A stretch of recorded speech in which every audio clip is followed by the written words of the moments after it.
जंगल में पूर्व की तरफ से आने वाली ठंडी हवाएं बारिश का संकेत दे रही थीं। बारिश का इंतजार तो सभी पक्षियों को था, मगर पक्षी डरे हुए भी थे, क्योंकि हर बार बारिश के दिनों में उनके घर टूट जाते। गुड़िया बेटी, आ मेरे साथ आओ, हम जंगल से लकड़ियाँ लाएंगे और घर को मजबूत कर लेंगे। मम्मा, मैं गाय को घास डालकर अभी आती हूँ। गुड़िया अपनी गाय को घास डाल रही थी कि रोज की तरह गोरी कभी वहाँ आ जाती है। छोटी चिड़िया, मैंने कल भी कहा था तुमसे, अपनी गाय को यहाँ मत बांधा करो, मुझे गोबर की बू आती है। आंटी कभी, गाय के गोबर से अगर आपको बू आती है तो मीठा दूध भी गाय ही देती है। आप गाय का दूध तो बहुत शौक से पीती हैं। जाकर अपनी माँ को बता दो, अगर दोबारा मुझे तेरी गाय के गोबर की बू आई तो मैं डंडे से तेरी गाय को मार दूंगी। गुस्से में गोरी कव्वी वहाँ से चली जाती है। रानो चिड़िया और उसकी बेटी लकड़ियाँ लेने जंगल चली जाती हैं। मम्मा, यहाँ तो कोई सूखी लकड़ी है, अब हम क्या करेंगे? गुड़िया बेटी, जब मैं छोटी थी तो आपकी नाना मिट्टी और गोबर से घर बनाया करती थी। क्यों ना इस बार हम भी मिट्टी और गाय के गोबर से घर बना लें? और गोरी आंटी को कौन समझाएगा? वो तो पहले ही बहुत गुस्सा होती है।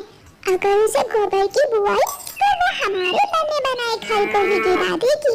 नहीं गुड़िया बेटी, जब घर सूख जाएगा तो किसी को भी गोबर की बू नहीं आएगी।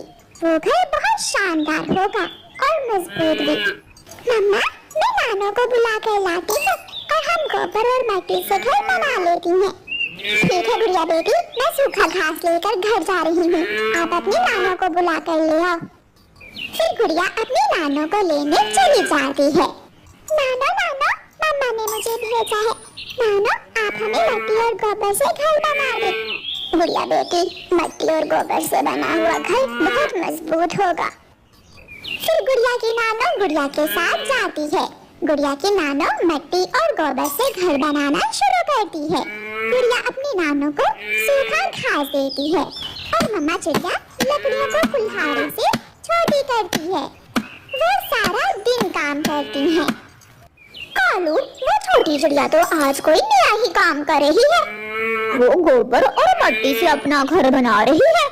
जब बारिश शुरू होगी तो एक ही बार में बह जाएगा चिड़िया का मिट्टी का घर।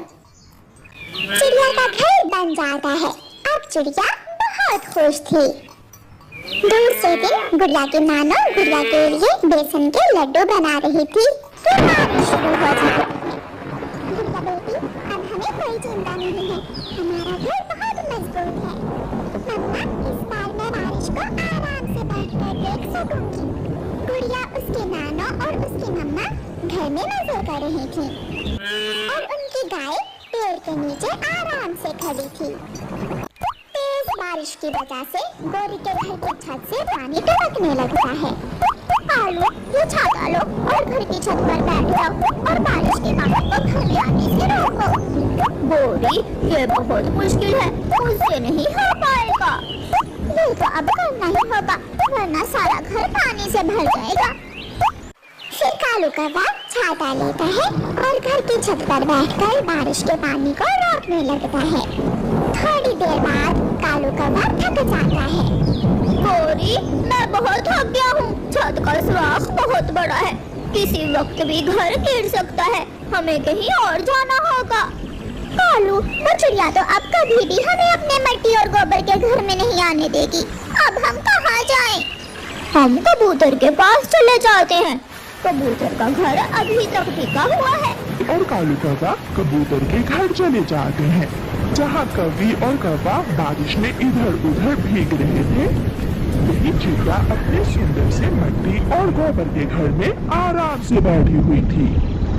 कवि और कौवे, मेरा घर है तो बहुत कमजोर, मगर मैं तुम्हें मना नहीं करूँगा, अंदर आ जाओ। कबूतर दोनों को अपने घर में ले जाता है। कबूतर, ये घर तो पहले ही हवा से हिल रहा है, ऐसा ना हो कि हम सब घर के नीचे ही दबकर मर जाएं।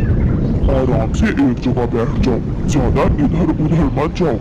कबूतर भैया, भूख बहुत लगी हुई है, कुछ खाने को मिलेगा क्या? मेरे पास ये एक दाना है, ये तुम खा लो। कबूतर वो दाना गोरी के सामने रखता है तो जो कालू कौवा उठाकर खा लेता है। मैं भी बहुत भूखा था। गंदी नीयत वाले, तुमने मेरा दाना खाया, मैं छोड़ूंगी नहीं तुझे। गोरी कौवी कालू के पीछे भागती है। रुक जाओ गोरी, घर बहुत कमजोर है, ये टूट जाएगा। फिर कौवा और गिद्ध तो आपस में लड़ाई शुरू कर देते हैं। की आवाज आती है और कबूतर का घर पेड़ से नीचे गिर जाता है। लो टूट गया, ये तुम्हारी वजह से हुआ है। ये तुम्हारी वजह से हुआ है। ये मेरी वजह से हुआ है। ना मैं तुम दोनों को अपने घर में आने देता और ना मेरा घर टूटता। उड़ता हुआ तोता वहाँ आ जाता है। घने जंगल में एक पेड़ है जिसमें बड़ी खोखर है। मैं तो वहाँ जा रहा हूँ, तुम भी सब मेरे साथ आ जाओ। कालू, ऐसी बारिश में मरने से अच्छा है हम सब वहाँ ही चले जाएं। मुझे बारिश में भीगता हुआ छोड़कर तुम सब अकेले कैसे जा सकते हो? मैं भी जाऊंगा। फिर वो सब तोते के साथ घने जंगल की तरफ चले जाते हैं। बारिश थी कि रुकने का नाम ही नहीं ले रही थी। वो सब घने जंगल में पहुंच जाते हैं, मगर पेड़ की खोखर में तो पहले से ही माही चील बैठी हुई थी। पक्षियों, क्या यहाँ आश्रय लेने आए हो? मिलेगा, तुम्हें आश्रय जरूर मिलेगा, मगर पहले तुम में से एक को मेरा भोजन बनना होगा। चील्डी, ऐसे मत करे, हमें भी इस पेड़ की खोखर में बैठ लेने दे। ठीक है, जल्दी से बताओ तुम में से कौन मेरा भोजन बनेगा, फिर ही मैं तुम्हें यहाँ बैठने दूंगी। आप गोरी को खा लो और मैं दूसरी शादी करवा लूंगा। कैसा है मेरा आइडिया गोरी? बुड्ढे, इस उम्र में कौन करेगा तुमसे शादी? वो सब थोड़ी देर वहाँ एक पेड़ के नीचे बैठते हैं। अगर चिड़िया से हमने लड़ाई ना की होती तो आज हम सब चिड़िया के घर में आश्रय ले सकते थे। वे सभी पक्षी जाकर चिड़िया के घर आसरा लिया। चिड़िया ने भी उनका आओ भगत किया और सभी को अपने घर में उस बरसात में आश्रय दिया और सभी पक्षियों को खाने के लिए भोजन दिया। वही चिड़िया, टुन्नी चिड़िया सबके काम आई, जिससे जंगल के सभी पक्षी चिढ़ते थे।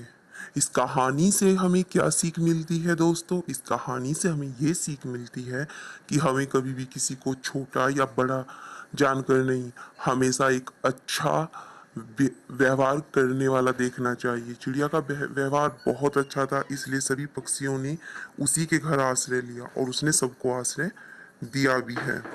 तो ये कहानी आपको कैसी लगी आप हमें कमेंट सेक्शन में जरूर बताना। साथ ही साथ चैनल को लाइक शेयर सब्सक्राइब करना बिल्कुल न भूलना। बेल आइकन बटन प्रेस करना ताकि आपको आने वाली सभी वीडियो का नोटिफिकेशन मिल जाए। तो चलिए मिलते हैं हम आपको नेक्स्ट वीडियो में, तब तक के लिए जय हिंद जय भारत।